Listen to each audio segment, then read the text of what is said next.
Next thing it says, last thing I want to talk about, it says, envy of others or a belief that others are envious of them. What comes up for you, and how do you avoid it, or how are you clear that that's not you, or is it you? So the narcissists experience envy of others or a belief that others is envious of them. Yeah, that's interesting because it makes sense. Again, the narcissism is about themselves. The narcissist is thinking about themselves. So if I'm envying another person, I'm comparing me to you. And ultimately, it's about me and what I have or don't have as comparison to you. And then the second part of that was believes others are envious of them. So again, believing that they are the ones that other people are thinking about and coveting. And so it is ultimately back about them. For me, as I've grown and matured, I have become more aware of tendency to envy others. Okay.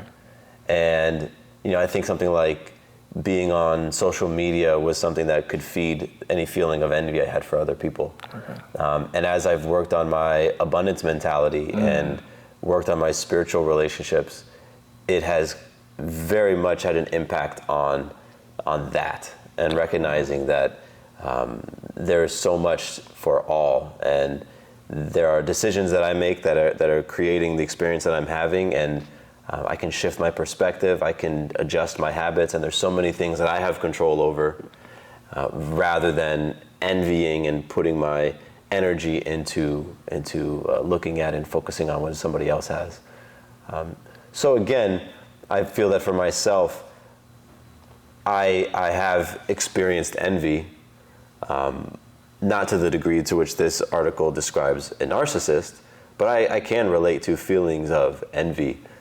And it can also relate to working through and healing and dissolving those feelings so that it isn't about me compared to others. And I think that is something that happens a lot. I mean, it comes up in patterns with people I work with, especially with men, comparing themselves to others, comparing their success, and I put that in air quotes.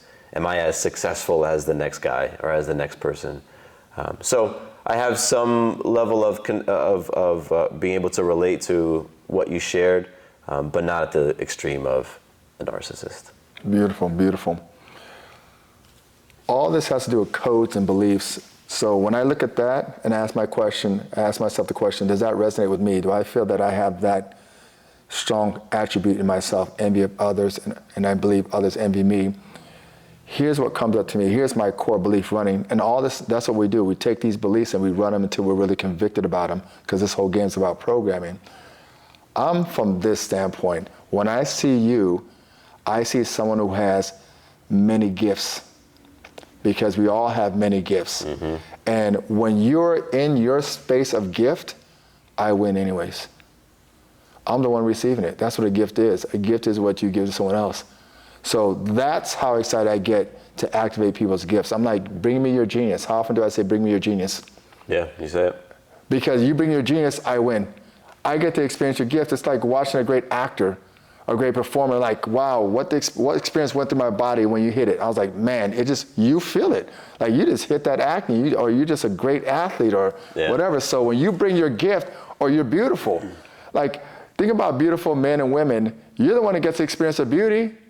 Every once in a while they see in the mirror, but you're the one getting to see them every second. Like, I get to see your beauty. You're in your beauty, you get it? Yeah. So you're getting the beauty of, like, man, you're beautiful, man, you're handsome, man, your energy. So I win when you bring me your gift. Do you see how that dissolves any kind of envy? You want people to be clear about their gifts, because you're the benefactor of it. And I'm clear we have so many gifts. Like, when you play this game, you're clear of all these gifts. They just keep coming up, and you watch all these talents. After a while, you're like, you just want someone else to see their gifts because you have so many. It's like, I already clear, I have a whole lot because it's been affirmed. Now, just activate some of yours. You have a lot, because sometimes people don't see the gift in themselves. They're too busy envying yours. I'm like, do you realize how many things you're gifted at that I can't even do? Activate your gift, and I'm gonna win.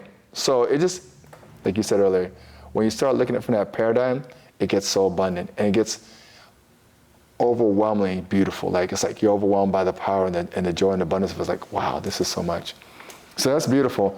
So I'm glad we had a chance to talk about it, because,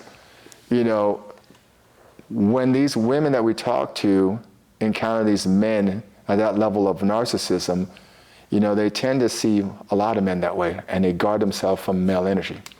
So I wanted to have this conversation so anybody out there watching it has an idea of men who might get that projection on us or might not, and how we design ourselves in relationship to that so that we can become something that's healthy for them, or that we don't sit there and try to fight not being that, but how do we process it? Who do we come in the face of that kind of judgment on us? And I thought you did a great job of sharing what you understand about yourself and why you're Matthew and you're empathetic and you're a coach in this game and you're loving folks, and it's not driven by not trying to be a narcissist or not trying to be, you know what I mean? Mm-hmm. You're not saying I'm not trying to, no, that's not even our conversation. Our conversation is, who do we be so that this man, or in this case, this woman, falls in love with herself in my presence? Well, one of the things that I appreciate about YourDay Balance Game in general is always new levels of code and belief, like new beliefs that you could wear on that create a completely different experience. So, going back to that, what we were talking about, the last point with envy, that belief that when a person is fully in their gifts, I benefit. That just takes it to a different level of looking at different things. So what I'm very aware of right now is you use the word perspectives, and just how different perspectives can create a completely different relationship and then can create a completely different outcome. And that being in conversations like this and listening to conversations like this can really impact the perspective that you have on different things, and can impact the beliefs that you then wear on and kind of just run, and you run that script and you run that coding, and it really does create your life. So I love being in high-level conversations and getting a chance to look at myself in different ways. And that's what we do, and that's why we welcome you to subscribe and get in the conversation. We're going to be putting so many videos out here and just let you know our conversation, because one thing we always talk about is we're all calibrating at different levels.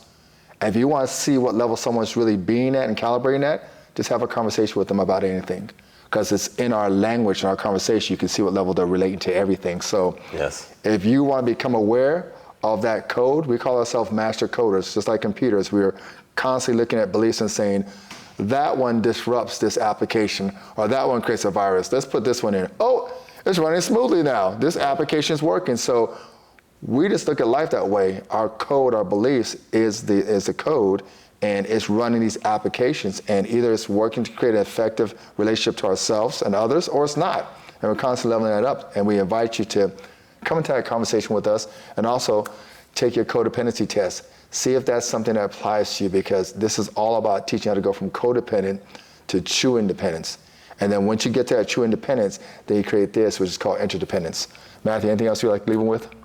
Appreciate you all listening. Drop us a comment below with your thoughts and your questions, and we'll catch you in the next video. We love you. We out.